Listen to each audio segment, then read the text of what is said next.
Hello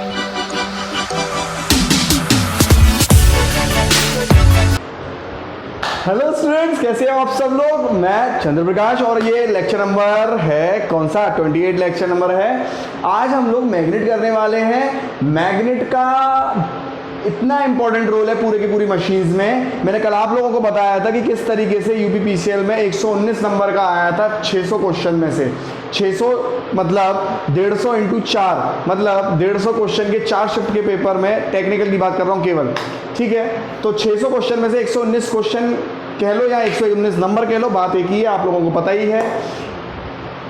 इतना बड़ा weightage है और मैग्नेट के बिना भाई ये वो नींव है, इसके बिना तो बिल्डिंग खड़ी ही नहीं हो सकती। मैग्नेट के बिना आप आगे मशीन को लेके नहीं जा सकते। पूरा लेक्चर देखना, गारंटी देता हूं कि एक सवाल डिस्कस होगा, जेई का सवाल डिस्कस होगा, टीजी2 का सवाल डिस्कस होगा और एक कंसेप्ट डिस्कस होगा। किस चीज के लिए आपको, आप कहीं से भी पढ़े हो, आप कैसे भी पढ़े हो, आप खुद से पढ़े हो, किसी कोचिंग से पढ़े हो या आप मुझसे भी पढ़े हो, तो आपको रिवीजन हो जाएगा। या आप कहीं से और से भी पढ़े हो तो बारीक जानकारी ऐसी दूंगा। और इतनी बात आपको पता ही है यार, मैं बहुत सरल तरीके से मेरी कोशिश रहती है आप लोगों तक बात पहुंचाने की, ठीक है।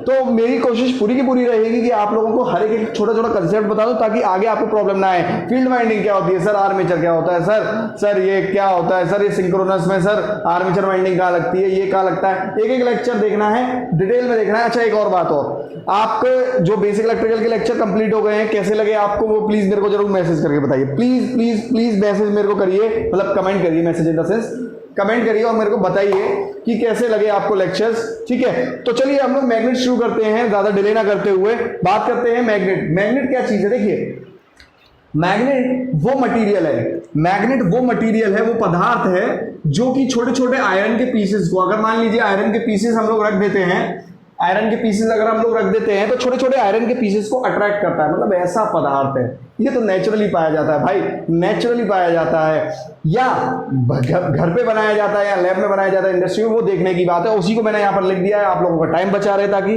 तो मैग्नेट की मैं अगर बात करूं, एक ऐसा पदार्थ जो पास में अगर हम आयरन के पीसेस रख दें तो उनको ये आपस आप अपने पे क्या कर लेगा, चिपका लेगा या आकर्षित कर लेगा, अट्रैक्ट कर लेगा। तो ऐसे पदार्थ को हम लोगों ने नाम दिया चुंबक या फिर मैग्नेट। क्लियर है इतनी बात? चुंबक, हाँ चुंबक सही लिखा है। चलिए चुंबक या फिर मैग्नेट, क्लियर है इतना पॉइंट। तो वो पदार्थ जो आयरन के पीसेस को अट्रैक्ट करे उसे मैग्नेट कहते हैं। अब मैग्नेट की बात अगर हम लोग करें तो दो तरीके की मैग्नेट होती है, एक नेचुरल मैग्नेट होती है, एक आर्टिफिशियल मैग्नेट होती है। मैंने क्या कहा, एक नेचुरल मैग्नेट होती है, एक आर्टिफिशियल मैग्नेट होती है। उम्मीद करता हूं देखो मैं जितनी जोश से पढ़ाता हूं आप लोग भी उतने ही जोश से पढ़ते होगे। जोश से पढ़ते होगे इन द सेंस का मतलब है कि ध्यान से सुनते होगे और पूरा मन और तन लगा के सुनते होगे। एक बात मैं आपको बता दूं, सबसे बेस्ट तरीका है ऑनलाइन कोचिंग या ऑनलाइन क्लास करने का, आपको बता दूं कि ध्यान से सुनना। मतलब जो बंदा ध्यान से सुन लिया उसका उद्धार हो जाएगा। पहले आपको चीजें सुननी है, लिखनी जो बंदा साथ साथ लिखेगा वो बंदा फंस जाएगा, ठीक है। तो मैग्नेट की अगर मैं बात करूं तो मैग्नेट, नेचुरल मैग्नेट और आर्टिफिशियल मैग्नेट, दो तरीके की मैग्नेट होती है। मैं पता क्यों ध्यान से सुनने की कह रहा था, एक बहुत बढ़िया बात आपको बताता हूं। चलिए, गीता में 18 अध्याय थे, 18 चैप्टर जिसे बोलते हैं, ठीक है। 18 चैप्टर थे गीता के अंदर, 18 अध्याय जिसे बोलते हैं, जिसमें कि पहला अध्याय या पहला चैप्टर अगर मैं बात कहूं तो वो पूरा का पूरा अर्जुन ने बोला था। मतलब अर्जुन एक ऐसा स्टूडेंट था, वो पूरा का पूरा अर्जुन ने बोला था और अर्जुन ने अपनी बात रखी। तो जब अर्जुन अपनी बात रख रहा था तो कृष्ण जी पूरी बात सुन रहे थे, उन्होंने बिल्कुल नहीं टोका। बाकी के 17 चैप्टर में कृष्ण ने बोला और अर्जुन ने सुना। और एज अ टीचर कृष्ण क्या कर रहे थे, अब जब अपनी बात रख रहे थे तो अर्जुन पूरे ध्यान से सुन रहे थे। तो प्रॉब्लम का सलूशन इस तरीके से ही होता है। आपने सबसे पहले बड़े ध्यान से सुनना है, जो बंदा ध्यान से सुन रहा होगा वो बंदा ज़्यादा से ज़्यादा टाइम तक के लिए चीज़ों को याद रख पाता है। याद रखिएगा इस चीज़ को, ठीक है। चलिए, मेरे को ये बताना है, देखिए कुछ चीज़ों को मैं इसलिए बीच में बताता हूँ ताकि आप लोग कुछ जो गलतियां कर रहे हैं, अब देखो मैं सामने होता तो कान पकड़ लेता, बट अब आप लोग सामने नहीं हो तो मेरे को बतानी तो पड़ेगी ना। ये सब चीज़ें, छोटी बातें जो आप गलतियां करोगे वो तो मेरे को बतानी ही पड़ेगी, ठीक है। ऑफलाइन में क्या होता है, ऑफलाइन में बंदा सामने दिख जाता है, मोबाइल में कुछ मैसेज आ रहा है, कॉल कर रहा है तो मैं पकड़ लूंगा उसको क्लास के अंदर, बट अब यहाँ तो मैं बात ही बोल सकता हूँ और आपको ध्यान से सुनना पड़ेगा। मैग्नेट दो तरीके की होती है, natural magnet, artificial magnet. Natural magnet वो मैग्नेट होती है, याद रखिए, नेचुरल मैग्नेट वो मैग्नेट होती है जो प्रकृति में नेचुरली पाई जाती है। हम घर पे नहीं बनाते, ना लैब में बनाते, ना इंडस्ट्री में बनाते, नेचुरली पाई जाती है। अब जाहिर सी बात है, जो चीज नेचुरली पाई जाएगी उसमें कोई शेप तो होगा नहीं, इसकी कोई शेप नहीं होगी। तो सवाल पेपर में क्या आता है, सवाल की बात हम लोग करेंगे, क्योंकि हम लोग हमेशा हर चैप्टर में अपने मुद्दे की बात ढूंढते हैं, मतलब सवाल की बात ढूंढते हैं। सवाल क्या बनता है, ये जो नेचुरली मैग्नेट पाई जाती है, मतलब प्रकृति में पाई जाती है, कैसे पाई जाती है, थोड़ा सा मैं आइडिया दे देता हूं ताकि आप लोगों को चीजें याद रह जाएं। देखिए, नेचुरल मैग्नेट जो होती है, ये क्या होता था पहले, जो घोड़े और गधों पे ट्रांसपोर्टेशन होता था, मतलब किसी चीज का सामान का लेना करना जो घोड़े और गधों पे होता था, पर ठीक है, तो उनके पैरों में नाल लगी होती थी, तो जब रास्ते से चलते थे, जिस जगह से होके जाते थे, वहां पर कहीं कहीं देखा गया था कि वो चल नहीं पाते थे। तो पहले भूत प्रेत की कहानियां बनी कि नहीं साहब, हो सकता है भूत प्रेत है इसलिए नहीं चल रहे हैं, ठीक है। फिर जब लॉजिकली देखा गया तो पता चला कि जमीन के नीचे कुछ ऐसे पदार्थ हैं, जमीन के नीचे कुछ ऐसे पदार्थ हैं जो घोड़े की नाल है, जो लोहा है, उसको अट्रैक्ट कर रहे हैं, तो घोड़ों को चलने में प्रॉब्लम होती थी। तो इसका मतलब ये जमीन में पाए जाते हैं, अंदर पाए जाते हैं, और ये जो होते हैं वो क्या होते हैं, Fe3O4 आयरन के ओर होते हैं, आयरन के अयस्क होते हैं, आयरन के ओर होते हैं, आयरन के अयस्क होते हैं। पूछता है पेपर में, नाम क्या है, मैग्नेटाइट। पूछता है पेपर में कि नेचुरल मैग्नेट किससे बनती है। आप ध्यान से समझना, एक एक चीज पॉइंट हम लोग डिस्कस करते चलेंगे, ये तो बहुत इंपॉर्टेंट है ये टॉपिक। नेचुरल मैग्नेट किससे बनती है, आयरन ओर से बनती है, आयरन के अयस्क से बनती है। फॉर्मूला पूछेगा Fe3O4 मैग्नेटाइट, इसको क्या बोलते हैं, मैग्नेटाइट, या फिर इसको बोलते हैं लोडस्टोन। क्या भी बोलते हैं, लोडस्टोन। तो आपसे अगर पूछे पेपर में नेचुरल मैग्नेट, प्रकृति में पाई जाने वाली मैग्नेट कैसी होती है भैया, मैग्नेटाइट की बनी होती है, लोडस्टोन की बनी होती है। क्लियर है इतना पॉइंट। अब आप एक बात ध्यान से सुनिए, नेचुरल मैग्नेट, ये मैग्नेट परमानेंट मैग्नेट होती है, काइंड ऑफ परमानेंट, मतलब इसकी जो चुंबकता होती है, मैग्नेटिज्म होता है, किसी चीज को पकड़ने, मतलब किसी चीज को नहीं, आयरन को पकड़ने की जो क्षमता होती है, आयरन को पकड़ने की जो क्षमता होती है, ये जीवन के साथ भी और जीवन के बाद भी हमेशा बनी रहती है, अगर कोई डीमैग्नेटाइजिंग मेथड ना लगाया जाए, मतलब इसकी चुंबकता खत्म करने का कोई मेथड ना लगाया जाए, तो ये जीवन के साथ भी और जीवन के बाद भी चुंबक बनी ही रहती है, बनी ही रहती है। आप आज खेल रहे हो, आपके बच्चे भी खेलेंगे, उनके बच्चे भी खेल सकते हैं, उसकी चुंबकता कभी नहीं जाएगी। तो स्थायी चुंबक होती है, मतलब याद रखिए इसमें स्थायी चुंबक होती है, खत्म नहीं होता कभी। क्लियर है इतना पॉइंट। अब देखिए, जमीन से तो हम बहुत ज्यादा मैग्नेट ले नहीं सकते, ठीक है, मतलब कहने का हमेशा जमीन में पदार्थ रिस्ट्रिक्टेड, मतलब एक अमाउंट में तो रिस्ट्रिक्टेड रहता है ना, मतलब हम बहुत ज्यादा मटेरियल जमीन से नहीं ले सकते, तो लैब में भी बनाते हैं, मतलब अवेलेबिलिटी नहीं होती ना, तो लैब में तैयार करते हैं, इंडस्ट्री में तैयार करते हैं व्यापार के लिए। अब आपको मैं एक बात बता दूं कि आर्टिफिशियल मैग्नेट कैसी मैग्नेट होती है, मतलब जाहिर सी बात है, जो लैब में बनाई जाए या इंडस्ट्री में बनाई जाए वो आर्टिफिशियल मैग्नेट होती है। अब ऐसी मैग्नेट दो तरीके से तैयार करी जाती है, मतलब दो तरीके की तैयार करी जाती है, अगर मैं साफ बोलूं, दो तरीके की तैयार करी जाती है, एक परमानेंट करी जाती है और एक टेम्परेरी मैग्नेट करी जाती है। मतलब परमानेंट मैग्नेट वो मैग्नेट होती है मेरे भाई, परमानेंट मैग्नेट वो मैग्नेट होती है जो हमेशा चुंबकत्व अपने अंदर बनाए रखे, कभी अपना चुंबकत्व खोए नहीं, बशर्ते कब तक जब तक कि उस पर कोई चुंबकता खत्म करने का मेथड ना लगाया जाए, ठीक है, कब तक खत्म ना करे, मतलब यूं तो उसकी चुंबकता हमेशा लाइफ लॉन्ग बनी रहे, बट वो एक अलग बात है कि अगर आप उस पर कोई खत्म करने की मेथड लगा रहे हैं चुंबकता, तो नहीं हो पाएगा, तो जाहिर सी बात है खत्म हो जाएगी। तो आर्टिफिशियल मैग्नेट दो तरीके की रहती है, परमानेंट मैग्नेट इसकी चुंबकता हमेशा बनी रहती है, मतलब मैग्नेटिज्म इसमें हमेशा बना रहता है, और टेम्परेरी मैग्नेट वो मैग्नेट होती है जिसमें चुंबकता या फिर मैग्नेटिज्म, जो बात करते हैं हम लोग चुंबकता या फिर मैग्नेटिज्म की बात करते हैं, चुंबकता या फिर मैग्नेटिज्म की बात करते हैं, वो बड़ा ही टेम्परेरी हो, कुछ समय के लिए हो, कुछ समय के लिए, ठीक है, कुछ समय के लिए इसमें हो, बात करेंगे उसी के लिए, कुछ समय के लिए, ठीक है। अब आप देखिए, इसमें हमेशा के लिए रहेगा, जाहिर सी बात है, मैं आपको बार बार बता रहा हूँ, हमेशा के लिए रहेगा इसमें चुंबकता, ठीक है, हमेशा के लिए चुंबकता रहेगी, उसमें टेम्परेरी रहेगी, कुछ समय के लिए रहेगी। सवाल पेपर में क्या आते हैं, ध्यान से सुनना, जेईई के पेपर में, TG2 के पेपर में हमेशा इस टॉपिक से एक सवाल आता है, हमेशा, और खासकर इस टॉपिक से तो हमेशा आता है। तो पेन ले लेता हूं दूसरा,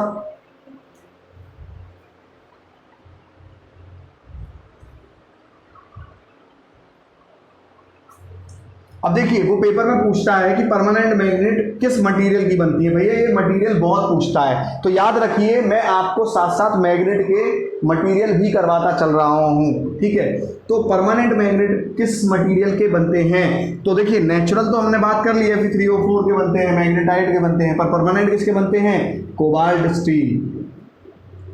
आपको एज इट इज माथे पे गड़वा लेना है इसे, कहाँ गड़वा लेना है मेरे भाई, माथे पे गड़वा लेना है इसे। Tungsten steel, tungsten steel, tungsten steel. सबसे important last but not the least, alnico. ओहो बहुत बार पूछा है पेपर में, ओहो हो बहुत बार पूछा है। एल्निको, एल्निको है क्या बवाल, देखिए एल्निको कुछ अलग नहीं है। देखो क्या किया है आजकल, वो नाम नहीं रख देते, क्या कहते हैं शाहिद कपूर और मीशा कपूर का बेटा है, तो वो शाहिद ने SH अपना स्टार्टिंग का और मीशा ने तो उन्होंने अपने बच्चे का नाम मीशा रख दिया करके, ठीक है। मतलब वो नहीं, मतलब दो लोग आधे आधे नाम मिला के अपने बच्चे का नाम रख देते, ऐसे ही एल्यूमिनियम का Al, निकल का Ni और कोबाल्ट का CO, ठीक है।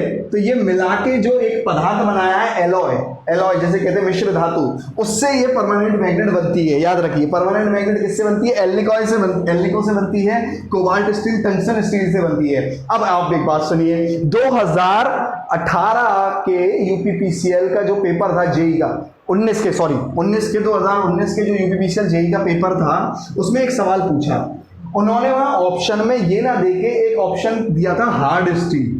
क्या दिया था बेटा, हार्ड स्टील दिया था। देखो मैं पेपर से अपडेटेड रहता हूं, क्योंकि पेपर आप लोग देखेंगे कि जब आप ऐप डाउनलोड करेंगे तो पेपरों के आपको सॉल्यूशंस मिलेंगे, ठीक है। तो सॉल्यूशंस कहीं ना कहीं बहुत बारीकी से मेरी तरफ से होके जाते हैं, मैं करता हूं कुछ सॉल्यूशंस।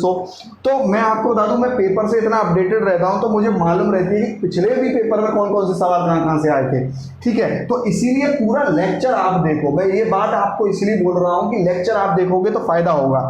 हार्ड स्टील ऑप्शन में था। हार्ड स्टील क्या होती है, हार्ड स्टील भी परमानेंट मैग्नेट जो बनती है वो हार्ड स्टील की भी बनती है। अब मैं आप लोगों को यहाँ पे एक बात बता दूं कि हार्ड स्टील क्या होता है। देखिए मैं इस चीज को पॉइंट को यहाँ पर लिख रहा हूँ, ठीक है। तो कंफ्यूज मत करना मेरे भाई, यहाँ पर क्लिक करो और यहाँ पर आ जाओ चुपचाप से, ठीक है। अब आप देखिए बड़े ही ध्यान से, कार्बन स्टील जो होता है, कार्बन स्टील जो होता है, मतलब स्टील में जब हम कार्बन मिलाते हैं तो स्टील बन जाता है हार्ड, तो उसी को कहते हैं हम लोग हार्ड स्टील।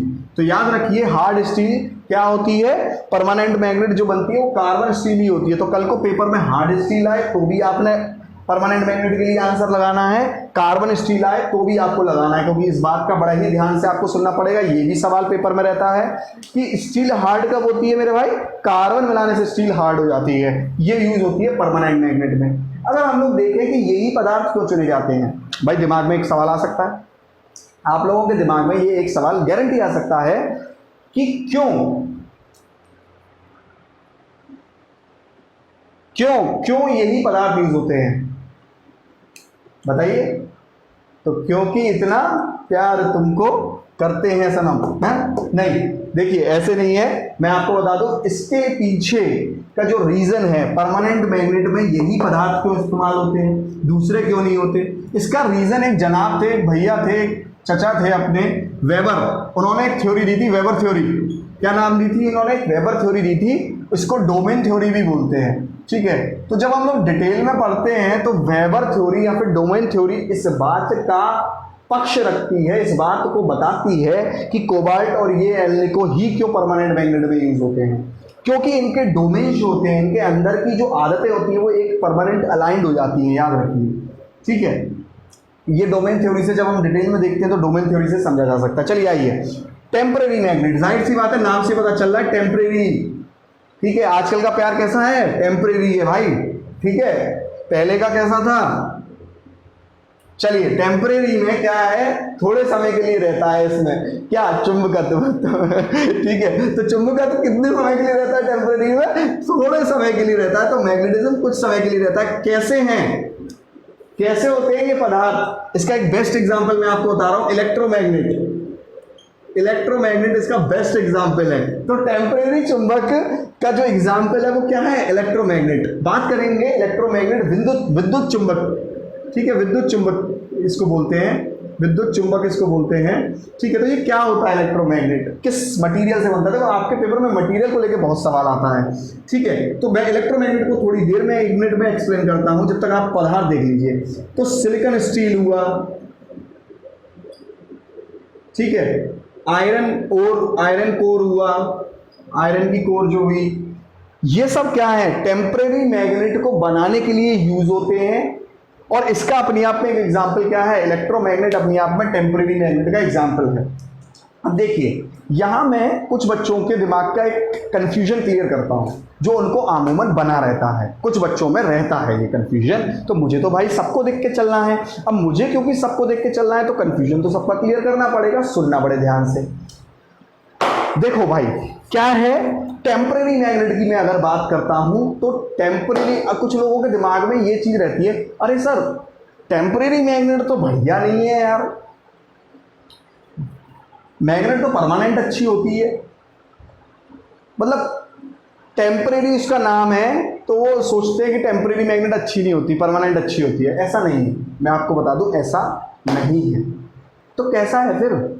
तो सुनो, ऐसा है, टेम्परेरी मैग्नेट और परमानेंट मैग्नेट, देखो कुछ भी चीज़ अच्छी और बुरी नहीं होती टेक्निकल के अंदर। मैं आपको बता दे रहा हूँ, टेक्निकल नॉलेज में कुछ भी चीज़ अच्छी और बुरी नहीं होती। ये कोई हिस्ट्री नहीं है कि नहीं भाई अकबर अच्छा था और जो है जहांगीर था वो अच्छा नहीं था।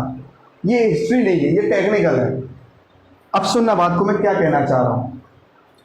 परमानेंट मैग्नेट का जहाँ पर यूज़ होगा वहाँ परमानेंट मैग्नेट अच्छा काम करेगी, टेम्परेरी मैग्नेट का जहाँ यूज़ होगा वहाँ टेम्परेरी मैग्नेट अच्छा काम करेगी। मतलब कहने का क्या है, आप एक बेल ले लीजिए, जो बेल होती है घर में घंटियाँ होती हैं, ठीक है, इलेक्ट्रिक बेल जिसे बोलते हैं। आप एक इलेक्ट्रिक बेल ले लीजिए,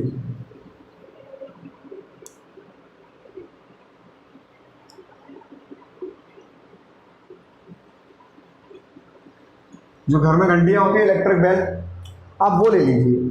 अब मैं आपको इलेक्ट्रिक बेल से क्या बताना चाह रहा हूँ, वो ध्यान से समझने का प्रयास करना, कोशिश करना। मान लीजिए आपके घर पे कोई आया, उसने बेल बजाई, ये स्विच है और ये बेल है, मान लीजिए बेल है।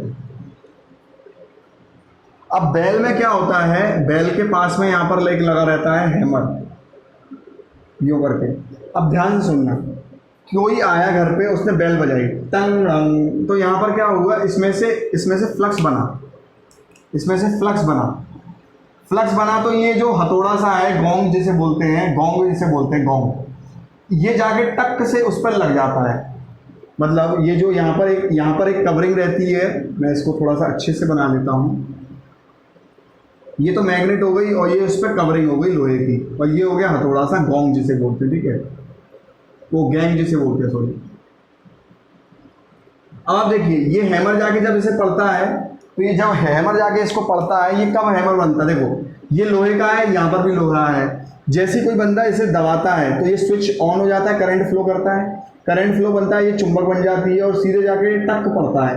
अब आप खुद सोचिए, यहाँ पर टेम्परेरी मैग्नेट का ही तो काम है। मतलब आप क्या चाहते हो कि ये इससे हमेशा चिपका रहे? नहीं, आप चाहते हो कि जैसे ही उसने बेल बजाई तब तक जाके उसे यहाँ पे हिट करे और फिर से पीछे वापस आ जाए।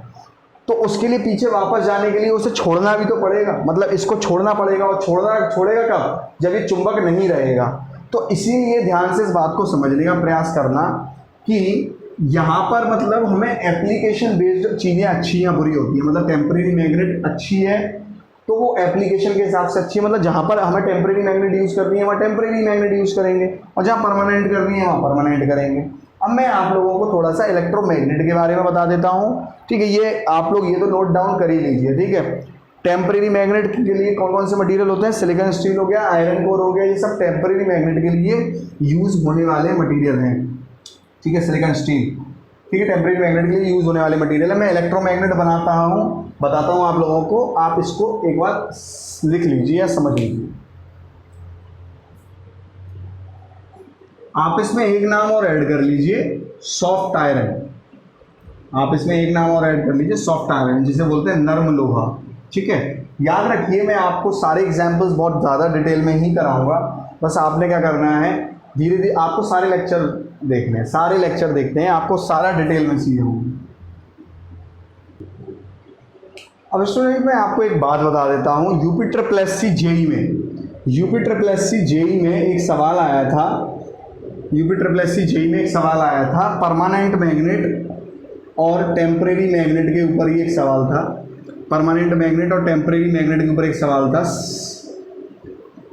आप लोग देखना, मुझे क्वेश्चन नंबर भी याद है, क्वेश्चन नंबर 2 था पेपर का, देखना आप लोग, क्वेश्चन नंबर 2 था, मुझे क्वेश्चन भी याद है कि वो सवाल पेपर में जो आया था उसका क्वेश्चन नंबर 2 था, ठीक है। अब आप देखिए, परमानेंट मैग्नेट और टेम्परेरी मैग्नेट के एग्जाम्पल पूछे थे, यूजेस पूछे थे कि कहाँ कहाँ यूज होते हैं। तो देखिए ये भी चीज़ मैं आपको करवा लेता हूँ, क्योंकि हम लोग क्वेश्चन ही तो करने बैठे हैं यहाँ पे लाउड स्पीकर में, ठीक है।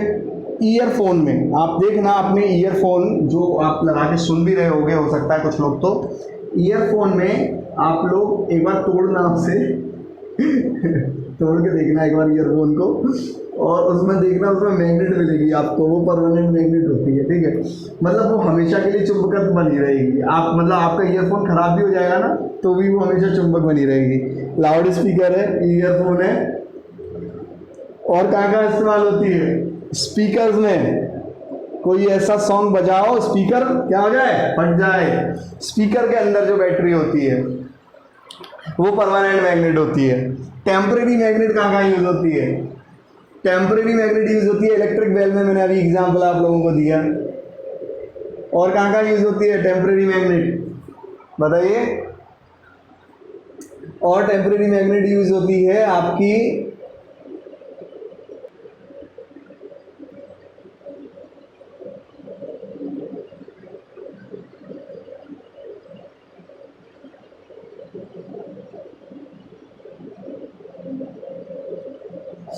देखिए, कुछ इलेक्ट्रिक बजर में भी यूज़ होती है और इलेक्ट्रिक फैंस में, कुछ पंखों में भी इलेक्ट्रिक फैंस में टेम्परेरी मैग्नेट यूज़ होती है और बजर्स में भी होती है, ठीक है। क्लियर है इतना पॉइंट। तो ये आप लोगों को लिखना ज़रूरी है। मैं आप लोगों को हर वो क्वेश्चन बताता चलूँगा जो आपके पेपर में आता है, ठीक है।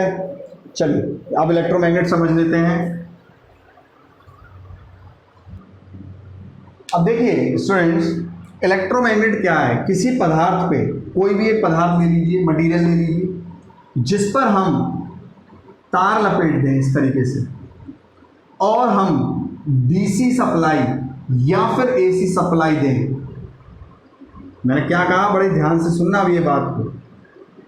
कोई भी एक पदार्थ ले लें जिसका नाम होता है कोर, इसको हम बोलते हैं कोर, उस पर लपेट दें तार और उसको दे दें डीसी सप्लाई या एसी सप्लाई।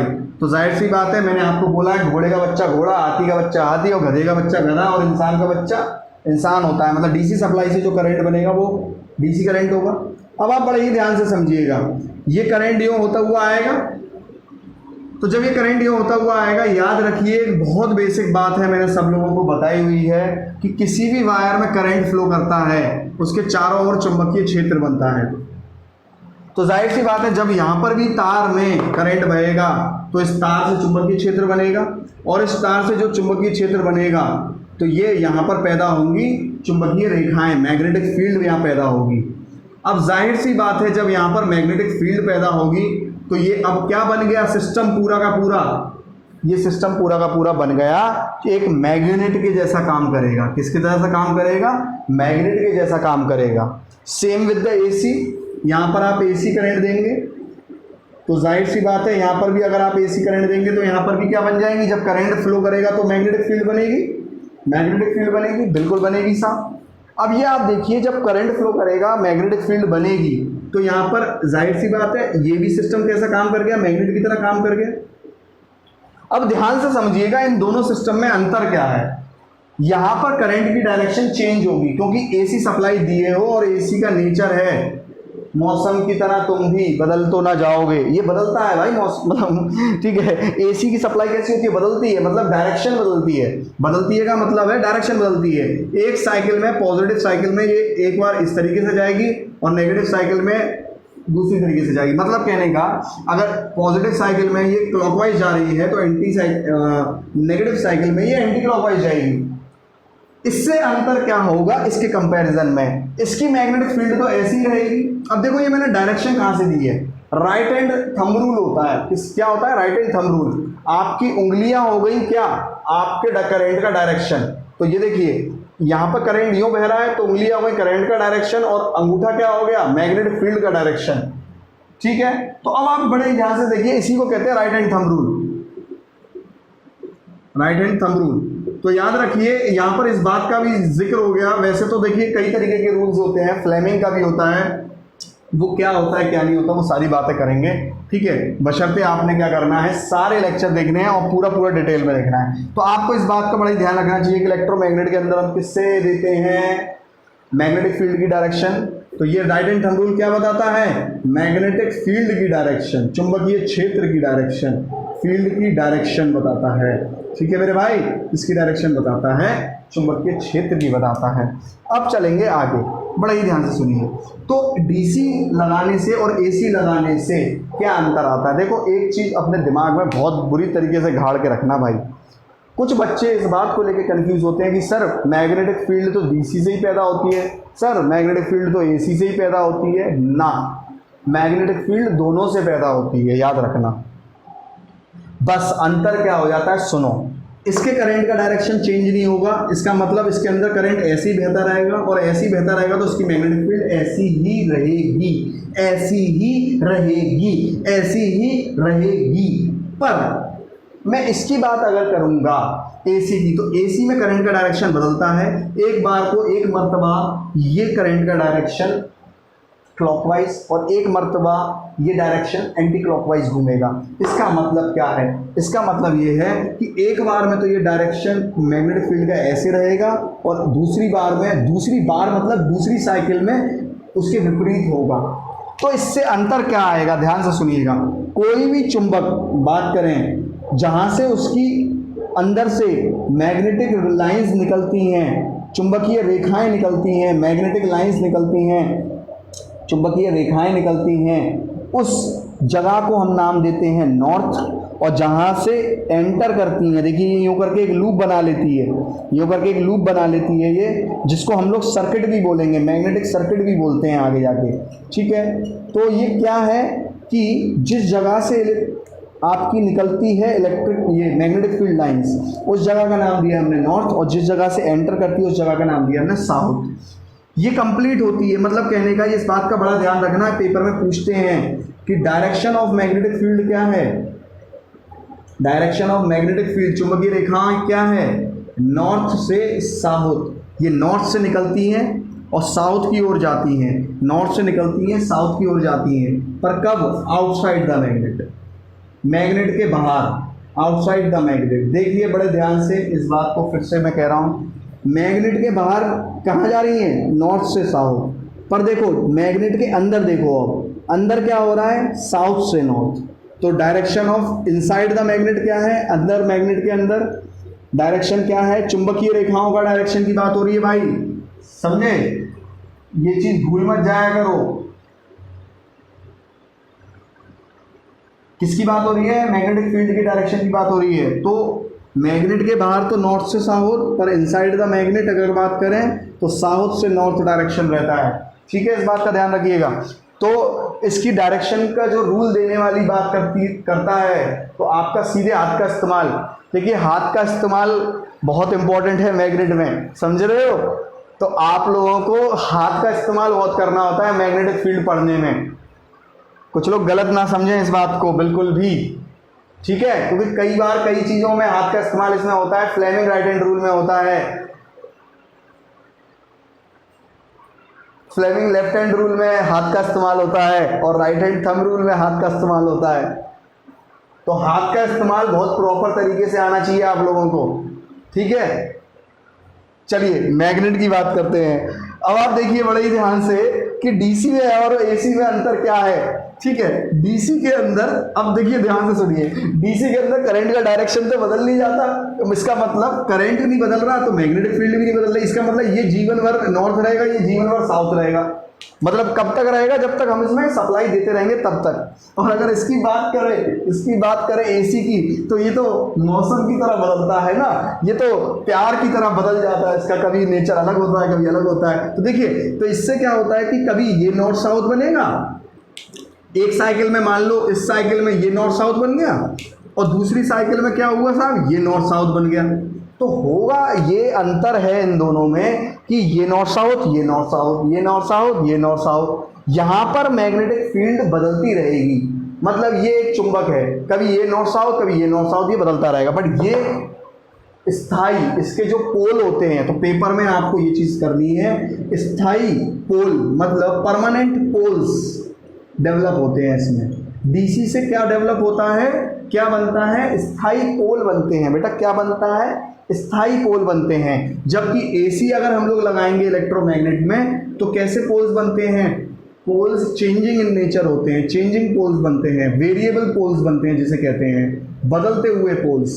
ठीक है, मतलब पोल्स माने ध्रुव, ध्रुव माने नॉर्थ और साउथ, पोल्स माने ध्रुव, ध्रुव माने नॉर्थ और साउथ, पोल्स माने ध्रुव। ठीक है भैया, चलिए मस्ती से पढ़ते हुए चलेंगे। अब आपके दिमाग में एक बात आ रही होगी कि सर कोर किस मटेरियल की लेंगे? भैया सॉफ्ट आयरन की ले सकते हैं, सिलिकॉन स्टील की ले सकते हैं आपको।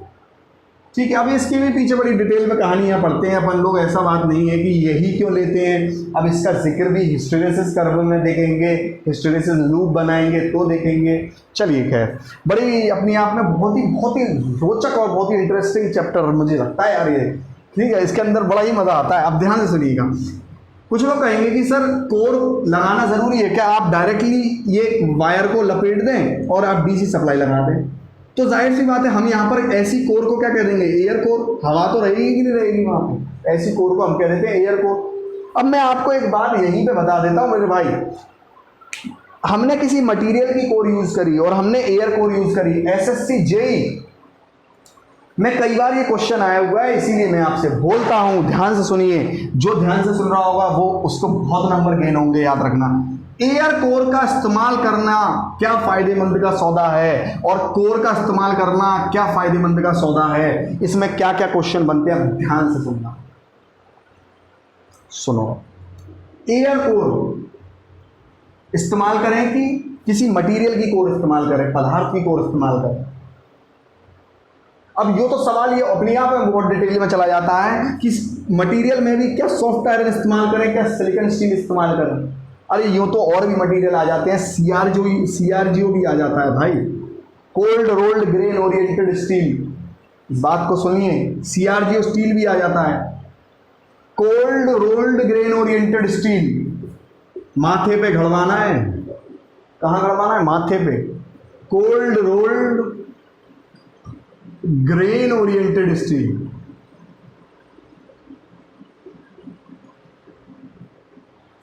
Cold rolled grain oriented steel. ये जो स्टील है ये कहाँ यूज होती है, ट्रांसफॉर्मर की कोर बनाने में यूज होती है। कोई भी पेपर में चले जाओ इससे सवाल आता ही आता है, किसी भी पेपर में चले जाना इससे सवाल आएगा ही आएगा। कोई भी पेपर में, किसी भी पेपर में चले जाना इससे सवाल 200% बनता है। मतलब इतना कॉमन हो गया है ये सवाल कि अभी आप किसी गली के बच्चे से ही पूछोगे वो भी बता देगा कि सीआरजीओ कहाँ इस्तेमाल होता है, ट्रांसफॉर्मर की कोर बनाने में। याद रखना, ट्रांसफॉर्मर की कोर किससे बनती है, सीआरजीओ से बनती है। नाम पूरा पढ़ लो, माथे पे गड़वा लो, होठों पे गड़वा लो। अगर ऑप्शन में सीआरओ ना मिले तब सिलिकॉन स्टील लगाना, याद रखना ये चीज़। देखो ये चीज़ भी बड़ी आपको समझनी पड़ेगी, किसी चीज़ के आंसर फिक्स नहीं होते और ये चीज़ आपको आपकी फैकल्टी बताएगी, आपका टीचर बताएगा। वो आपका चुनाव आपके ऊपर निर्भर करता है कि आपने टीचर कैसा चुना है, उसको पेपर का ज्ञान कितना है, उसको पेपर की ऑप्शन ये नहीं होगा तो क्या होगा, तो वो नहीं होगा तो क्या होगा, तो क्या लगाना है, ये बात आपको दिमाग में रखनी पड़ेगी। अब सुनिए बात को, एयर कोर का फायदा मैं बताने वाला था। एयर कोर का पूरा लेक्चर मैंने इसीलिए कहता हूं, देखो एयर कोर का फायदा। एयर कोर जो है एक ऐसी कोर है जिसमें हिस्टेरेसिस लॉस 0 है। देखो जब मैं हिस्टेरेसिस लॉस पढ़ाऊंगा उसमें एयर कोर डिस्कस करके चलूंगा, बट मैं ये सवाल क्योंकि अभी जिक्र यहां हो गया है तो बात में करके चल रहा हूं। एयर कोर के अंदर हिस्टेरेसिस लॉस कैसे होते हैं, 0 होते हैं आइडियली, मतलब आदर्श के तौर पे। आइडियली वो एक अलग बात है, आदर्श कुछ नहीं होता। जैसे आपके घर वाले लोगों के सामने क्या कहते हैं, हमारा लड़का तो भाई कुछ खाता पीता ही नहीं है, बड़ा आदर्श लड़का है, किसी की तरफ आंख भी उठा के नहीं देखता। पर प्रैक्टिकली क्या होता है, ऐसा होता है नहीं ना, तुम सबकी तरफ आंख उठाते हो, तुम सब कुछ खाते पीते हो। हमारा लड़का तो बिल्कुल छूता भी नहीं है, कभी भी नहीं छू इसने आज तक है। और वैसे तो खूब मूड बन जाता है तो खूब कभी कभी ले लेते हैं। तो प्रैक्टिकली कैसा है, लो, कभी कभी थोड़ा सा ले लेते हैं, मतलब प्रैक्टिकली कैसी बात है, लो है। याद रखिए हिस्टेरेसिस लॉस आइडियली कैसा है, 0। हमारे लड़के में तो कोई आदत खराब है ही नहीं, आइडियली बहुत अच्छा आदर्श लड़का है। और प्रैक्टिकली कैसा, थोड़ी थोड़ी आदत खराब है, कभी कभी ले लेता है मौका बन के। ठीक है, चलिए हिस्टेरेसिस लॉस किसका, एयर कोर का 0 है। हिस्टेरेसिस लॉस एयर कोर का 0 है, फिर भी हम इसको इस्तेमाल नहीं करते ट्रांसफार्मर में। वो रीजन हम बात करेंगे जब हम बात करेंगे हिस्टेरेसिस लॉस की या फिर ट्रांसफार्मर की। ठीक है, एयर कोर की बात करें, बड़ा इंपॉर्टेंट क्वेश्चन मेरे भाई, बड़ा ही important question. BH curve linear होता है, रेखीय होता है बीएच कर्व। क्या मैं कह रहा हूं, बीएच कर्व रेखीय होता है। अरे ये बीएच कर्व क्या है भाई, बीएच कर्व क्या है, बीएच है कर्व फ्लक्स डेंसिटी, मतलब फ्लक्स घनत्व जिसे बोलते हैं, फ्लक्स घनत्व जिसे बोलते हैं। और एच क्या है, magnetic field intensity, magnetic field intensity है भाई, मैग्नेटिक फील्ड इंटेंसिटी है, मैग्नेटिक फील्ड इंटेंसिटी। सुनिए ध्यान से, चुंबकीय रेखा तीव्रता, चुंबकीय रेखाएं तीव्रता, चुंबकीय, देखो ये मैं हो सकता है आपको स्पेलिंग हिंदी की थोड़ी गलत हो, चुंबकीय रेखा तीव्रता, ठीक है, तीव्रता। तो आप देखिए तीव्रता, ठीक है, आपको मैं बोल रहा हूँ उससे काम चलाइए। ठीक है, थोड़ा सा हो सकता है मैं गलत दिख रहा हूँ। हाँ, अब आप एक बड़ी ध्यान से सुनिए, बीएच कर्व इसका कैसा रहता है, रेखीय रहता है, लीनियर रहता है। तो बी क्या हुआ, फ्लक्स डेंसिटी, फ्लक्स घनत्व, और एच क्या हुआ, मैग्नेटिक फील्ड इंटेंसिटी, चुंबकीय रेखा है तीव्रता। ठीक है, तो बीएच कर्व मतलब ये बी हो गया और ये एच हो गया। अगर हम बीएच कर्व बनाएं तो इसका रेखीय बीएच कर्व हो जाता है। ठीक है, क्लियर है इतना पॉइंट। तो ये है आपका मैग्नेट का जो इलेक्ट्रोमैग्नेट से आने वाले क्वेश्चंस हैं। ठीक है, तो इलेक्ट्रोमैग्नेट के बारे में मैंने आपको इतना बताया। अब मैं अगले लेक्चर, वो एक मिनट आगे चलता हूँ, मिटा दूँ मैं इसको, चलिए मैं मिटा देता हूँ।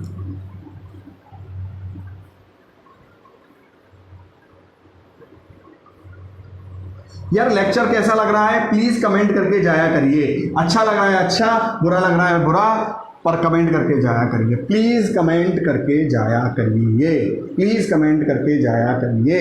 ठीक है, नेक्स्ट लेक्चर जो मैं बनाऊंगा, याद रखना, नेक्स्ट लेक्चर जो मैं बनाऊंगा वो मैं बनाऊंगा हाथ के इस्तेमाल पे, और मैं आपको सिखाऊंगा कि हाथ का इस्तेमाल कैसे करते हैं। याद रखिएगा, मतलब कि right hand rule, left hand rule, thumb rule, ये सब रूल्स होते हैं। आप गलत देखो, यही तो बात, सोच जिसकी गलत है वो गलत ही लेके जाएगा। ठीक है, तो हम क्या करेंगे, हाथ का इस्तेमाल मैं आप लोगों को सिखाऊंगा और आप लोग सीखेंगे भी। ठीक है, आप जहां पर भी बैठे हो आप लोग हाथ का इस्तेमाल सीखेंगे, और उसमें हम क्या सीखेंगे, Fleming right hand rule, Fleming left hand rule, right hand thumb rule, ये सब हम सीखेंगे। क्लियर है इतना पॉइंट। चलिए आगे बात करते हैं मैग्नेट की। देखिए बड़े बड़े कॉन्सेप्ट के लिए, समझने के लिए हाथ का इस्तेमाल आना जरूरी है। हाथ का इस्तेमाल जिसको नहीं आता उसका जीवन बेकार है। ठीक है चलिए अब आप देखिए, इस बात को ध्यान से सुनिए। मैग्नेट की बात अगर हम करें, मैग्नेट की, इलेक्ट्रोमैग्नेट की हम लोग बात करते हैं। इलेक्ट्रोमैग्नेट में अगर मैं बात करूं, देखिए ध्यान से, मैंने इस तरीके की कोर ले ली, मान लीजिए मैंने ये कोर ले ली आपकी,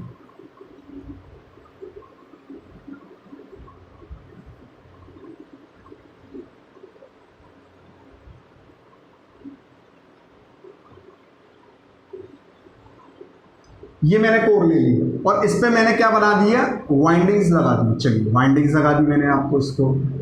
ठीक है, अब आप बड़े ही ध्यान से देखिए, मैं इकट्ठा कराऊंगा। ठीक है, याद रखना ये चीज, मतलब जो रूल्स है मैं अगले लेक्चर में इकट्ठे कराऊंगा। मान लीजिए आपने यहाँ पे एसी सप्लाई दिया और आपने इस तरीके से इसको एसी सप्लाई दिया, तो जाहिर सी बात है करंट यहाँ से होके जाएगा। अब करंट यहाँ से होके जाएगा तो देखिए, अब ध्यान से देखिए, आपका, मैंने आपको क्या बोला, अब देखिए हल्का सा हाथ का इस्तेमाल मैं यहाँ पर भी सिखा दे रहा हूँ। ये क्या होती है, करंट की दिशा, आपकी उंगलियां क्या बताएंगी, करंट की दिशा, करंट की डायरेक्शन। ठीक है, और ये थंब क्या बताएगा, अंगूठा क्या बताएगा, आपका मैग्नेटिक फील्ड की दिशा क्या बताएगा, मैग्नेटिक फील्ड की दिशा बताएगा। अब इस बात को बड़ा ही ध्यान से सुनिए कि यहाँ पर अगर आपका, देखिए ध्यान से, ये करंट ऊपर से जा रहा है, मान लीजिए मैंने मान लिया कि ये आपका पॉजिटिव साइड है, देखो कुछ लोगों को ये लग रहा होगा ये एरो ऐसे ही है, याद रखना टेक्निकल के अंदर, इलेक्ट्रिकल के अंदर, ये बात आपको शायद कोई फैकल्टी ना बताए या बताएगी, पता नहीं, मतलब अच्छी फैकल्टी ही बता सकती है आपको ये बात। जहाँ पर एरो का हेड होता है, हेड का मतलब होता है पॉजिटिव मान के चल रहे हो, और टेल का मतलब होता है नेगेटिव मान के चल रहे हो, याद रखना। तो मैंने आपसे क्या कहा, पॉजिटिव जो है वो हेड है और नेगेटिव जो है वो टेल है, तो मैं कहीं ना कहीं इसको पॉजिटिव मान के चल रहा हूँ, तो करंट पॉजिटिव से निकलेगा, पॉजिटिव से निकला तो इस तरीके से क्या बना आपका, राउंड राउंड राउंड करंट घूमेगा, करंट घूमेगा। अब ध्यान से सुनिए इस बात को, ये क्या है कि जब ये आपका करंट घूमेगा तो यहाँ पर इस तरीके से देखिए, अब मैंने करंट पे अपनी उंगलियां लगा ली, ध्यान से देखिएगा अब आप लोग, मैंने करंट पे क्या करी, अपनी उंगलियां लगा ली, तो मेरा अंगूठा क्या बता रहा है, मैग्नेटिक फील्ड की दिशा। अभी मैंने आपको बताया करंट पे उंगलियां लगा ली, मैग्नेटिक फील्ड की दिशा बता रहा है, इसका मतलब ये मेरा क्या है, मैग्नेटिक फील्ड बन रही है। अब देखिए बड़े ध्यान से, ये मैग्नेटिक फील्ड यहाँ से यहाँ होके जाएगी, यूँ होके जाएगी, होके जाएगी, होके जाएगी, होके जाएगी। अब ये इस तरीके से पूरे सर्किट में घूमती रहेगी, और ये क्या फॉर्म कर लेगी, एक मैग्नेटिक सर्किट, क्या फॉर्म कर लेगी, मैग्नेटिक सर्किट फॉर्म कर लेगी, याद रखिए। हमारा इलेक्ट्रिक सर्किट कैसा होता था, इलेक्ट्रिक सर्किट कैसा होता था बेटा, इलेक्ट्रिक सर्किट कैसा होता था हम लोगों का, तो मैं इसको क्या कह दूं, इसको मैं मैग्नेटिक सर्किट कह दूं, क्योंकि इतना प्यार तुमको। अब देखिए ध्यान से, मैग्नेटिक सर्किट वो सर्किट है जिसमें फ्लक्स बहेगा, तो मेरे भाई यहां से क्या डेफिनेशन बन गई, मैग्नेटिक सर्किट वो सर्किट है, वो सर्किट है जिसमें क्या बहता है, जिसमें फ्लक्स बहता है। फ्लक्स माने चुंबकीय रेखाएं बहती हैं, चुंबकीय रेखाएं बहती हैं, क्या बहती हैं भाई, चुंबकीय रेखाएं बहती हैं। ठीक है भाई, लेक्चर पसंद आ रहा हो तो कमेंट जरूर जरूर जरूर करना, याद रखिए। तो जहां पे फ्लक्स बहेगा उसको बोलेंगे मैग्नेटिक सर्किट, और देखो मैंने यहां बैटरी लगाई, रेजिस्टेंस लगाया, तो उससे जो करंट बहा, और जिस सर्किट में करंट बहता है उस सर्किट को हम क्या कहते हैं, इलेक्ट्रिक सर्किट। अंतर समझिए, तो सर्किट जिसमें क्या बहता है मेरे भाई, जिसमें करंट बहता है, करंट बहता है, वो क्या है, इलेक्ट्रिक सर्किट है। और जिसमें फ्लक्स बहता है, मैग्नेटिक फील्ड या फिर मैग्नेटिक जो कहते हैं चुंबकीय रेखाएं बहती हैं, उसे क्या कहेंगे, मैग्नेटिक सर्किट कहेंगे। अब यहाँ से बड़े ही ध्यान से आपको पूरे फॉर्मूलेज देखने हैं, कुछ बातें मैं आप लोगों को बताऊंगा, वो बातें जीवन के साथ भी, जीवन के बाद भी उसको अपने हाथ पे, माथे पे, सब जगह गढ़वाना, पेपर में आता ही आता है, प्लीज प्लीज प्लीज 3 से 4 नंबर का पेपर में आता ही आता है, देखना जरूर। अब देखिए मैं यहाँ पे क्या लिखने वाला हूँ, ठीक है, इतना पॉइंट ये चलिए सुनिएगा स्टूडेंट्स, देखिए ये इलेक्ट्रिक सर्किट है, ये मैग्नेटिक सर्किट है। मैंने आपको क्या बाहर बोला, मैग्नेटिक सर्किट में फ्लक्स बहेगा, इलेक्ट्रिक सर्किट में करंट बहेगा। पानी पी लेता हूं, मैं आपसे फिर से कहूँगा। अब देखिए स्टूडेंट्स, एक बात समझिए, मैं आपको सारे फॉर्मूले इतनी क्रिएटिविटी से याद करवा लूंगा।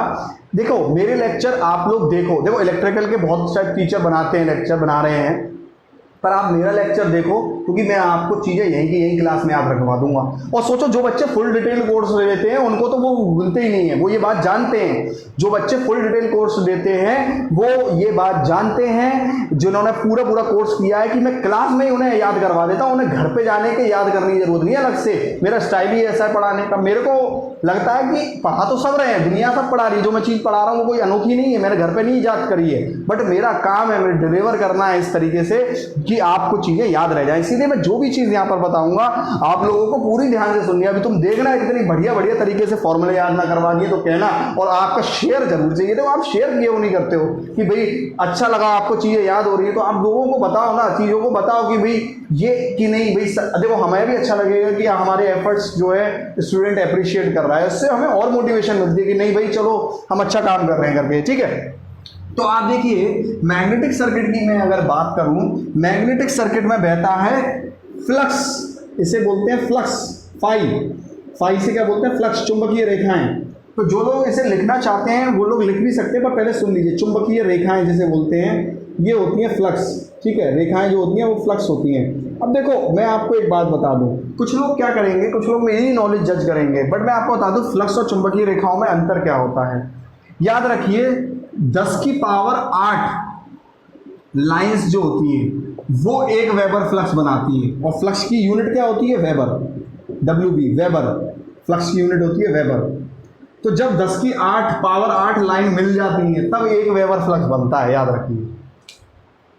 और हाँ तो स्टूडेंट्स 10 की पावर 8 लाइंस 1 वेबर फ्लक्स बनाती हैं, या फिर आप एक लाइन को एक मैक्सवेल के बराबर भी कह सकते हैं, मतलब 1 line is equals to 1 Maxwell.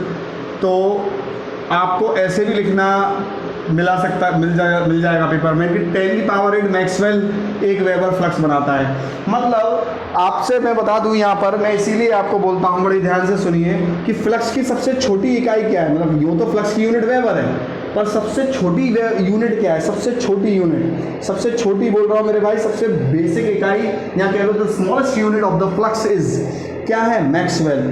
क्यों? क्योंकि 1 वेबर 10 की पावर 8 मैक्सवेल के बराबर है, याद रखिएगा।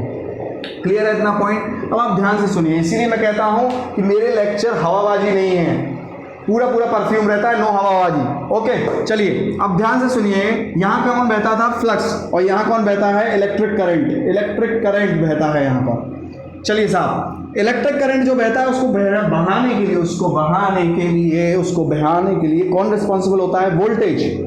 वोल्टेज होता है रिस्पॉन्सिबल। अगर वोल्टेज नहीं होगा तो क्या करंट बहेगा? नहीं बहेगा। उत्तेजना का स्रोत है वोल्टेज। ऐसे ही इसको कौन बहाता है? सुनिए बड़े ध्यान से, फ्लक्स को कौन बहाता है? तो ये बात समझिए, यहां पर क्या चल रहा है? कंपैरिजन। पहला पॉइंट बड़े ही ध्यान से सुनते चलना।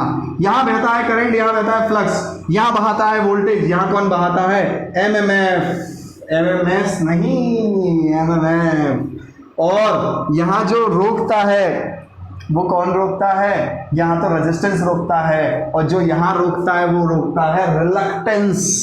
क्या रोकता है? रिलक्टेंस।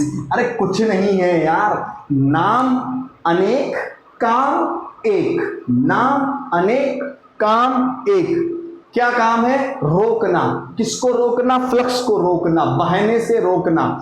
कैसे रोकना? क्योंकि डोमेन्स अलाइंड नहीं हो पाते हैं, उससे रोकना। वो डिटेल्ड थ्योरी है, वेबर थ्योरी जब करते हैं तब पढ़ते हैं उसे, ठीक है। तो रिलक्टेंस फ्लक्स को रोकता है, रेजिस्टेंस करंट को रोकता है, ठीक है। नाम अनेक काम एक। रिलक्टेंस मैग्नेटिक सर्किट में फ्लक्स को रोकता है, और यहां पर इलेक्ट्रिक करंट में सर्किट तो ये रेजिस्टेंस रोकता है करंट को, ठीक है। तो रिलक्टेंस। अब आप बड़े ही ध्यान से सुनना इस बात को। यहां आप लोगों को मालूम है वोल्टेज जो है वो है करंट बहाने के लिए जिम्मेदार। सारी बातें कर जाता हूं, ठीक है, ध्यान से सुनने वाला ही समझ पाएगा। और यहां कौन जिम्मेदार है? MMF, magnetomotive force. Magnetomotive force. जैसे यहां पर कौन जिम्मेदार होता था? ईएमएफ या इलेक्ट्रोमोटिव फोर्स होता था। अरे यार ईएमएफ वोल्टेज बात एक ही है ना, थोड़ा सा एक बेसिक डिफरेंस होता है, आंतरिक प्रतिरोध का डिफरेंस होता है, याद रखना। इलेक्ट्रोमोटिव फोर्स, अब ये सब बातें डिटेल होती है तो हम जरूर करते हैं, ऐसा नहीं है। इलेक्ट्रोमोटिव फोर्स, ठीक है, कि अंतर क्या है इन दोनों में? EMF electromotive force, MMF magnetomotive force. तो यहाँ एमएमएफ जिम्मेदार है, एमएमएफ को एफ से दर्शाते हैं, एफ से दर्शाते हैं मेरा भैया। एमएमएफ में एफ है ना यहाँ पे, उससे दर्शाते हैं। अच्छा एक बात बता देता हूँ बड़ी अच्छी इंटरेस्टिंग, कुछ बुक है रिलक्टेंस को एस से ना दर्शा के आरएल से भी दर्शाती है, यूं करके, ठीक है। तो वो आपके ऊपर है, आप जो लेना चाहें, ऐसी कोई बात है नहीं इसमें तो दर्शाना, ठीक है। तो अब आप देखिए एमएमएफ क्या होता है। एमएमएफ का फॉर्मूला होता है N × Y, मतलब जितने नंबर ऑफ टर्न्स यहाँ लगाए गए हैं और जो करंट की मात्रा यहाँ से फ्लो करी गई है वो होता है एमएमएफ। यूनिट तो बहुत इंपॉर्टेंट है, माथे पे गड़वानी है। नंबर ऑफ टर्न की यूनिट क्या होती है? टर्न्स। और करंट की यूनिट क्या होती है? एम्पियर। तो यूनिट क्या हुई? एमएमएफ की यूनिट क्या हुई मेरे भाई? एमएमएफ की यूनिट क्या हुई? मैं साफ तरीके से लिख देता हूँ, एम्पियर टर्न्स। एटी जिसे बोलते हैं, एटी जिसे बोलते हैं, एम्पियर टर्न्स यूनिट हुई। बात करते हैं यहाँ पर रेजिस्टेंस क्या होता था? यहाँ रेजिस्टेंस होता था जो किसको रोकता था? करंट को। भाई रेजिस्टेंस करंट को रोकता है, और यहाँ रिलक्टेंस है, ये किसे रोकता है? फ्लक्स को बहने से रोकता है, ठीक है। अब ध्यान से सुनो, फॉर्मूला यहीं बैठा लेके याद करवा दो, कहीं और जाने की जरूरत नहीं, बस तुम्हें सुनना है। Resistance directly proportional to length होता है, रेजिस्टेंस इनवर्सली प्रोपोर्शनल व्युत्क्रमानुपाती एरिया ऑफ क्रॉस सेक्शन के होता है। जब इन दोनों को हम लोग समानुपाती रखते हैं, और फिर हम क्या लगा, मैंने आपको एक रूल बताया था, मैं हर बात को बेसिक तौर पे बता के चलता हूँ। मैंने आपको एक रूल बताया था कि जब भी समानुपाती का साइन हटेगा तो बेटा एक क्या लगेगा, कांस्टेंट, और कांस्टेंट लगता है वो क्या होता है, रो। तो R is to rho L by formula है। ऐसे ही यहाँ पर फॉर्मूला बनता है, reluctance directly proportional to L है, reluctance inversely proportional to area of cross section of core. मतलब यहाँ पर एरिया किसका है, कोर का है। देखो मैं ये सब लिखते हुए चलूंगा तो लेक्चर बहुत लंबा हो जाएगा। यहाँ पर एरिया किसका है, वायर का, यहाँ पर एरिया किसका है, कोर का। यहाँ लंबाई किसकी है, कोर की, यहाँ लंबाई किसकी है, तार की। अब जब क्या करेंगे, जब ये दोनों को इकट्ठा लिख लेंगे तो यहाँ पर भी एक कांस्टेंट आएगा। अब बेटा वो कांस्टेंट क्या आएगा, ध्यान से सुनना, समानुपाती हटता है तो कांस्टेंट आता है, और जो यहाँ कांस्टेंट आता है वो आता है क्या, ये 1/μ आता है कांस्टेंट। म्यू क्या आता है, 1/μ कांस्टेंट आता है, जबकि यहाँ क्या आता है, रो कांस्टेंट आता है। याद रखिए ये क्या है, स्पेसिफिक रेजिस्टेंस, विशिष्ट प्रतिरोध जिसे बोलते हैं। बेटा क्या बोलते हैं, विशिष्ट प्रतिरोध बोलते हैं, ठीक है। चलो विशिष्ट प्रतिरोध है ना, मैं विशिष्ट प्रतिरोध, ठीक है। और ये क्या है, म्यू। चुंबकशीलता, पदार्थ की चुंबकशीलता, परमिएबिलिटी ऑफ मटेरियल, अगर हम लोग बात करें, ठीक है, पदार्थ की चुंबकशीलता। बेटा हिंदी में लिख नहीं रहा हूं तो बोल तो रहा हूं ना, सुन पा रहे हो। चलिए तो ये थे कुछ फॉर्मूलेज, और भी फॉर्मूले रहते हैं। देखिए मैं आप इसे लिख लीजिए, मैं उसको फिर में से मिटा के उससे लिखता हूं।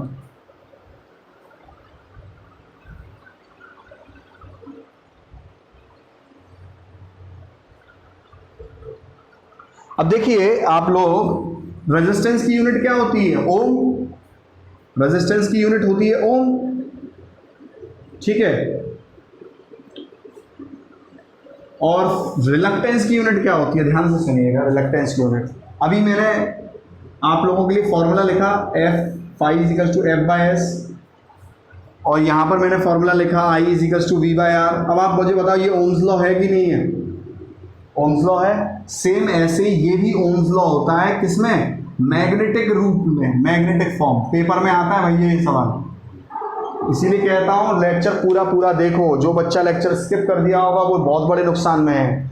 ये भी ओम्स लॉ है, ये भी ओम्स लॉ है। ये इलेक्ट्रिक फॉर्म में है, विद्युत फॉर्म में है, और ये ओम्स लॉ है, ये मैग्नेटिक फॉर्म में है, चुंबकीय फॉर्म में है, याद रखिए, ठीक है। तो फ्लक्स F बाई एस। अब यहाँ से S की अगर मैं यूनिट निकालूँ तो वो क्या आएगी, F बाई फाइव। F क्या है 80, और फाइव की यूनिट क्या है, वेबर। तो आपकी S की यूनिट क्या बनी, रिलक्टेंस की यूनिट क्या बनी, एम्पियर टर्न प्रति वेबर, याद रखिए। जबकि रेजिस्टेंस की यूनिट क्या होती है, ओम। तो रिलक्टेंस की यूनिट बेटा समझ में आई, एम्पियर टर्न पर वेबर, प्रति वेबर जिसे बोलते हैं। तो मैं मिटा देता हूं उसको।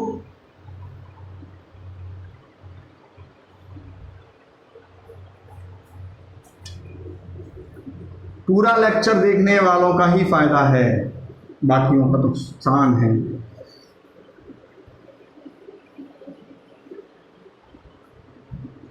ये हाथ का इस्तेमाल करेंगे हम लोग नेक्स्ट लेक्चर में, तो थोड़ा सा मैं आप लोगों को बताऊंगा कि हाथ का इस्तेमाल कैसे करते हैं। वैसे तो आप लोगों को कुछों को आता होगा हाथ का इस्तेमाल करना, पर मैं आपको सिखाऊंगा तब आप सीखना।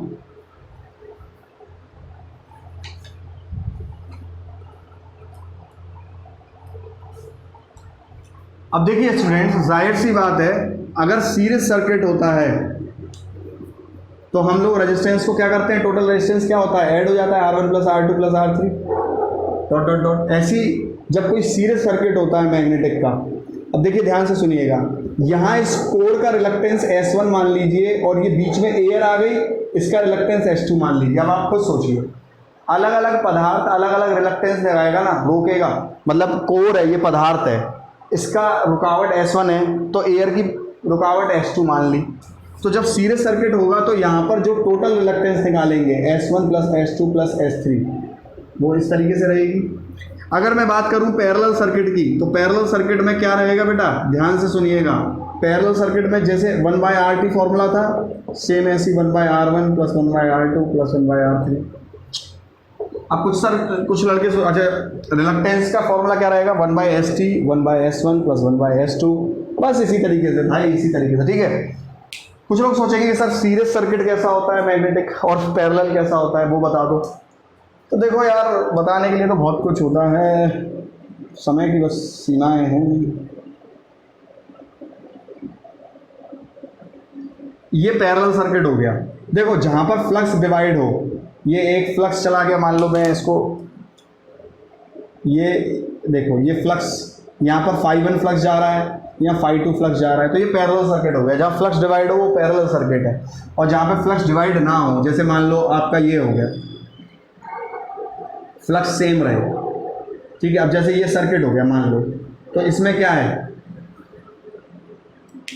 यही फ्लक्स ∅1 इसमें है, यही फ्लक्स ∅2 इसमें, तो ये सीरीज सर्किट हो गया। इसका मान लो रिलक्टेंस S1, इसका मान लो S2, तो ये जुड़ जाएंगे, ये सीरीज सर्किट होता है। बड़े ही प्यारे तरीके से पढ़ते हैं, 1 महीना लगभग 20 से 25 दिन तो डीसी मशीन में मैं लेता हूँ, इतनी बारीकी से हम लोग पढ़ते हैं अगर डिटेल लेक्चर में पढ़ें तो।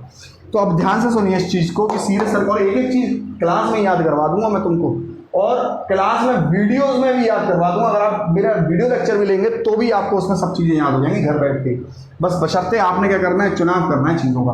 अब ध्यान से समझिए, इतना पॉइंट क्लियर है, पहले आप इसको लिख लीजिए, मैं पानी पी लूँ थोड़ा। अब देखिए बड़े ध्यान से सुनिए, कंडक्टेंस क्या होता है, जी, अरे चालकता यार, चालकता नहीं होती, जी क्या होता है 1/R, रेजिस्टेंस का उल्टा। अब यहाँ पर सेम चीज हमें यहाँ पर देखनी है भाई, रिलक्टेंस का उल्टा क्या होता है, रिलक्टेंस का उल्टा क्या होता है, रिलक्टेंस का उल्टा क्या होता है, पर्स। कैसे याद रखना है, पर्स से याद रखना है। सा ही नीचे उल्टा आ रहा है, मतलब 1/, में क्या आ रहा है, पर्स से याद रखता है। खैर आपको बता दूं, परमियंस मैं कहना चाह रहा हूं, परमियंस का फॉर्मूला क्या होता है 1/S, परमियंस। तो परमियंस को याद कैसे करना है, पर्स सा, जो सा आ रहा है ना पर्स का, पर्स पर से परमियंस, पर से परमियंस, पर से परमियंस, और जो सा आ रहा है ना, सा को नीचे कर देंगे 1/S, सा को क्या कर देंगे, उल्टा लगा देंगे, जो सा यहाँ आ रहा है उसी को नीचे लग देंगे, ठोक देंगे उसी को नीचे। तो ये जो सा नीचे आया, इससे क्या याद रखेंगे, फॉर्मूला। और जाहिर सी बात है परमियंस की यूनिट पूछे तो कोई भी बता देगा भाई, गली का बच्चा बता देगा, क्योंकि एस की यूनिट क्या बताएगी बेटा, मैंने अभी आपको 80 वेबर, तो जाहिर सी बात है परमियंस की यूनिट क्या हो गई भैया, वेबर/80, ठीक है। मैं क्या बता रहा था, हाँ तो मैं क्या बता रहा था कि आप देखिए बड़े ध्यान से सुनिए कि अगर मैं बात करूं, अभी मैंने आप लोगों को रेजिस्टेंस का फॉर्मूला बताया, तो यहाँ पर ρ/L/A आया था, ठीक है। और मैंने यहाँ पर आपको S का फॉर्मूला बताया था, S = 1/μ, ये आया था। तो आप एक चीज़ बड़े ही ध्यान से देखना कि यहाँ पर प्रोपोर्शनैलिटी कांस्टेंट, मतलब जो नियतांक लगा रहे थे वो ρ लगा रहे थे, और यहाँ जो नियतांक लगा रहे थे वो μ लगा रहे थे। अब ध्यान से इस चीज़ को सुनना, 1/ρ क्या होता है, कंडक्टिविटी, सिग्मा से जिसे डिनोट करते हैं, क्या भी बोलते हैं इसे, विशिष्ट चालकता, क्या भी बोलते हैं इसे, विशिष्ट चालकता बोलते हैं। हाँ तो स्टूडेंट्स, कुछ डिवाइस में प्रॉब्लम आ गई थी, तो मैंने अभी देखिए ध्यान से सुनिए, यहाँ पर जो नियतांक लग रहा है वो क्या लग रहा है, स्पेसिफिक रेजिस्टेंस, ठीक है। और यहाँ जो नियतांक लग रहा है वो क्या लग रहा है, म्यू, परमिएबिलिटी, चुंबकशीलता। तो यहाँ जो नियतांक का उल्टा है उसको हम लोग क्या कहते हैं, कंडक्टिविटी, जिसको हम लोग हिंदी में क्या भी बोलते हैं, विशिष्ट चालकता, विशिष्ट चालकता बोलते हैं हम लोग।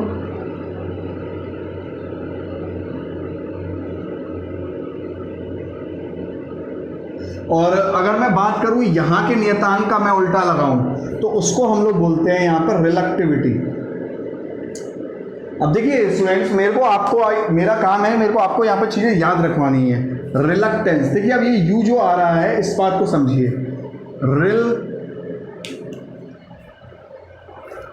ये देखिए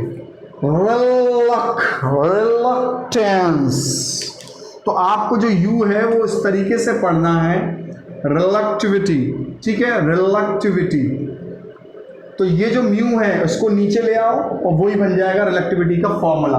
मैंने कई बार पेपरों में आपको बताया है, वो लेक्चर में बताया, कैपेसिटर के लेक्चर में बताया था कि म्यू की यूनिट हेनरी पर मीटर होती है। तो जाहिर सी बात है यहाँ रिलेक्टेंस की यूनिट क्या हो जाएगी, मीटर पर हेनरी हो जाएगी। ठीक है, तो आपको याद कैसे रखना है कि रिलेक्टिविटी की स्पेलिंग में यू आता है, उस यू को आपको स्टाइल में लिख के उसी को छपाक से नीचे ठोक देना है। क्लियर है इतना पॉइंट? अब देखिए यहाँ पर बड़े ध्यान से समझिए, ये पॉइंट आप लोगों को क्लियर होगा। चलिए अब मैं बात करता हूं डेंसिटी की, मतलब घनत्व की। डेंसिटी की मैं अगर बात करूं, घनत्व की बात करूं, तो जाहिर सी बात है यहाँ पे बहता क्या है, करंट। तो अगर करंट को आप प्रति यूनिट एरिया में देखें कि मतलब प्रति यूनिट एरिया में कितना करंट बह रहा है,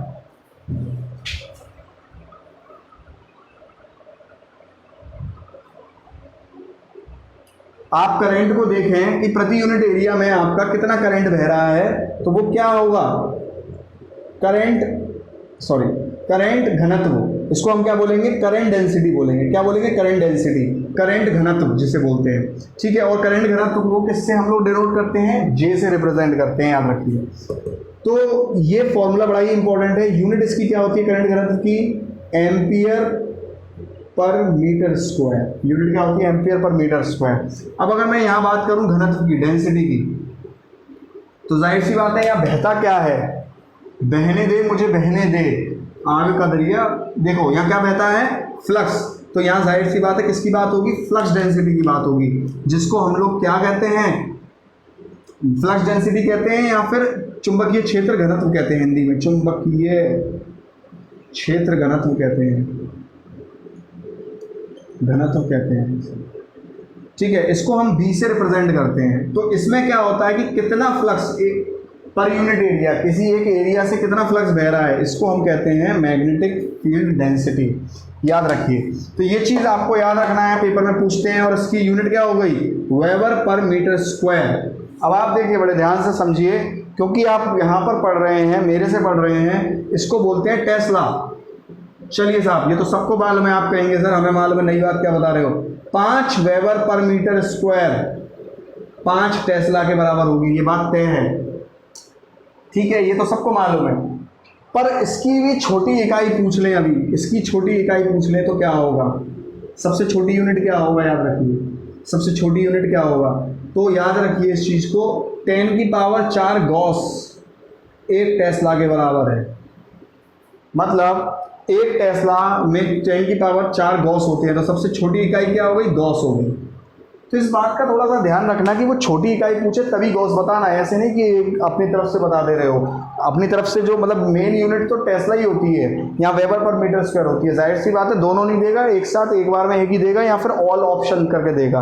पर छोटी पूछे तो गॉस लगाना है। मैं बिठा देता हूँ लास्ट फॉर्मूला आपका,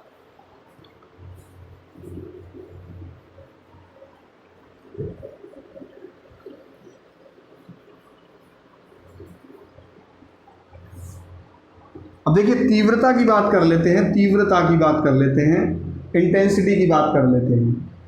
अब जाहिर सी बात है यहाँ करंट फ्लो कर रहा है और वोल्टेज लगाया गया है, तो यहाँ हम बात करते हैं इलेक्ट्रिक फील्ड इंटेंसिटी की, और यहाँ हम बात करते हैं मैग्नेटिक फील्ड इंटेंसिटी की, क्योंकि यहाँ पर फ्लक्स बह रहा है।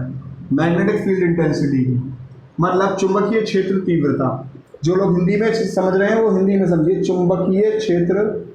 देखो हो सकता है मेरी स्पेलिंग हिंदी की गलत हो, उसे माफ़ करिएगा प्लीज़, माफ़ी चाहूँगा उसके लिए। चुंबकीय क्षेत्र तीव्रता,